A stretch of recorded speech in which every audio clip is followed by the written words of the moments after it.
साथियों, क्या आप जानते हैं भारत में मशरूम की शुरुआत कैसे हुई? भारत में मशरूम की शुरुआत हिमाचल प्रदेश के जिला सोलन से सन 1961 में हुई। क्या आपको ये इंटरेस्टिंग फैक्ट मालूम था? अगर आपको इसकी जानकारी नहीं है तो किसान न्यूज़ आपके लिए ही ये वीडियो खास तौर पर लेकर आया है, जिसमें directorate of mushroom research Chamba Ghat, जो कि जिला मुख्यालय सोलन से 2 किलोमीटर की दूरी पर स्थित है, इसके निदेशक वीपी शर्मा द्वारा हमें जानकारी दी गई है। जब से ये अनुसंधान केंद्र स्थापित हुआ है तब से लेकर आज तक किस तरह का रिसर्च वर्क यहाँ पर किया गया है, इसके अलावा क्या कुछ जानकारी वो दे रहे हैं, इसकी जानकारी के लिए देखिए ये वीडियो। कुंभ अनुसंधान निदेशालय भारत का एकमात्र संस्थान है जो मशरूम की अलग अलग प्रजातियों के ऊपर काम करता है और ये भारतीय कृषि अनुसंधान परिषद के अंडर काम कर रहा है। भारतीय कृषि अनुसंधान परिषद हमारा जो संस्था है उसके अधीन 100 से ज़्यादा जो संस्थान है कार्यरत हैं और लगभग 71 एग्रीकल्चर यूनिवर्सिटीज़, जो स्टेट एग्रीकल्चर यूनिवर्सिटीज़ हैं वो इसके अंदर काम कर रही हैं। उसके साथ ही लगभग 718 कृषि विज्ञान केंद्र भी इसके अंदर कार्यरत हैं।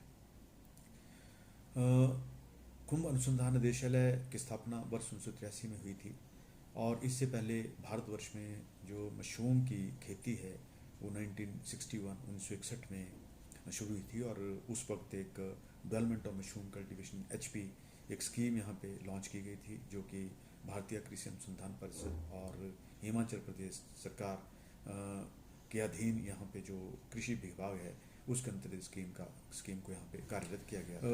मशरूम एक फंगस है और कोई भी मैक्रो फंगस जिसको जो कि ज़मीन के ऊपर उगती है, ज़मीन के नीचे उगती है, पेड़ों के ऊपर उगती है, ये सारी तरह की जो मैक्रोफंजाई हैं इनको मशरूम कहा जा सकता है। मशरूम मैक्रोफंगस की अगर परिभाषा की बात करें, कोई भी मशरूम जो मैक्रोफंगस जो ज़मीन के ऊपर उगती है या ज़मीन के नीचे उगती है और जिसको नंगी आंखों से देखा जा सके या जिसको हाथों से तोड़ सके, वो सभी जो फंजाई हैं उसको मशरूम की कैटेगरी में रख सकते हैं। 1.5 मिलियन यानी कि 15 लाख के करीब फंजाई एग्जिस्ट करती हैं हमारी धरती के ऊपर और उसमें से 3000 के करीब ऐसी हैं जिनको प्राइम एडिबल फंजाई के रूप में कहा जा सकता है। अभी तक 1,10,000 के करीब फंजाई हैं जिनकी पहचान की गई है। ये दो तरह की फंजाई होती हैं, मैक्रो फंजाई हो सकती है, माइक्रो फंजाई भी। तो जैसे मैंने पहले कहा कि मशरूम एक मैक्रो फंगस है, तो जो मैक्रो फंजाई हैं 14,000 के करीब अभी तक इन्वेस्टिगेट हुई हैं, उसमें से 3,000 जो हैं वो खाने योग्य हैं या प्राइम एडिबल फंजाई हैं। इनमें से 200 मशरूम की खेती एक्सपेरिमेंटली की जा चुकी है और 100 की इकोनॉमिकली उसको हम कल्टीवेट करते हैं और दुनिया में 61 मशरूम की स्पीसीज़ हैं जिनको कमर्शियली ग्रो किया जा रहा है।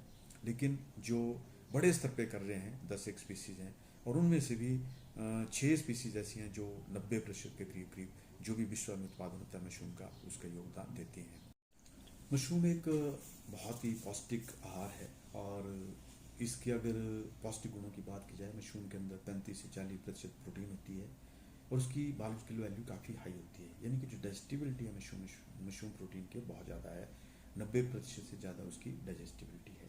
इसके साथ ही इसके अंदर सभी जो एसेंशियल अमाइनो एसिड्स होते हैं वो पाए जाते हैं और खासकर लाइसिन और ट्रिप्टोफैन की बात करें तो ये ऐसे अमाइनो एसिड्स हैं जो सीरियल डाइट में मिसिंग होते हैं, तो ये उससे हमें मशरूम की प्रोटीन से मिल जाते हैं। मशरूम के अंदर कार्बोहाइड्रेट भी 50% के करीब पाया जाता है और मशरूम में स्टार्च नहीं पाया जाता, तो जो शुगर के पेशेंट्स होते हैं, डायबिटिक पेशेंट्स, उनके लिए बहुत ही फ़ायदे की चीज़ है। मशरूम के अंदर कई तरह की विटामिन पाई जाती हैं, विटामिन C पाई जाती है, विटामिन B कम्प्लेक्स पाया जाता है और विटामिन D पाया जाता है। इनफैक्ट जितने भी हम साग सब्जी खाते हैं, मशरूम एक ऐसी सब्जी है जिसके अंदर विटामिन D पाया जाता है और इसके साथ ही विटामिन B12 साइनोकोबालामिन भी मशरूम के अंदर पाया जाता है। सिर्फ मशरूम के अंदर ही जितने वेजिटेबल सोर्सेज हैं उसके अंदर विटामिन B12 भी पाया जाता है। मिनरल्स की बात करें तो कई तरह के mineral, potassium, phosphorus, calcium, iron, selenium, zinc, ऐसे मिनरल्स हैं जो मशरूम के अंदर काफ़ी मात्रा में पाए जाते हैं। और पोटाशियम और सोडियम काफ़ी कम मात्रा में पाया जाता है, पोटाशियम काफ़ी ज़्यादा है, जिससे जो ब्लड प्रेशर के पेशेंट्स होते हैं उनके लिए बहुत ही फ़ायदे की चीज़ है। कॉपर इसके अंदर पाया जाता है जिससे जो हमारे हार्ट को मजबूत करता है और सिलेनियम पाया जाता है जिसके अंदर कैंसर को रोकने की क्षमता भी है। साथ ही मशरूम में जो अन्य मशरूम है सब उनके अंदर कई तरह के कंपाउंड पाए जाते हैं जिनमें कई औषधीय गुण भी पाए जाते हैं। और फाइबर कंटेंट काफ़ी ज़्यादा होता है इसके अंदर, जो हमारे पूरे डाइजेस्टिव सिस्टम को एकदम चुस्त और दुरुस्त रखता है। तो कुल मिलाकर के मशरूम एक बहुत ही पौष्टिक आहार है। साथ ही इसमें कई तरह के औषधीय गुण भी पाए जाते हैं जो हमारी सेहत के लिए बहुत ही फायदेमंद हैं। मशरूम की खेती से किसानों को कई तरह के फ़ायदे हैं, जैसे एक लैंडलेस वेंचर है, यानी कि बहुत कम ज़मीन की जरूरत पड़ती है। हम एक अवशेष को, जो वेस्ट होता है, उसको हम एक वेल्थ के रूप में कन्वर्ट कर सकते हैं। ये लेबर इंटेंसिव इंडस्ट्री है, तो रोज़गार इससे काफ़ी लोगों को मिल सकता है। और इसके साथ ही मशरूम एक हाईली न्यूट्रिशियस फूड है, पौष्टिक फूड है, तो खाने के लिए बहुत ही बढ़िया भोजन पैदा करते हैं। और साथ में जो एनवायरमेंटल पोल्यूशन है, जो वातावरण है, उसको भी सुरक्षित रखने में मशरूम काफ़ी अहम भूमिका निभाता है, क्योंकि जैसे जो पुआल है उसको जलाते हैं किसान, लेकिन पुआल के ऊपर हम मशरूम की खेती कर सकते हैं।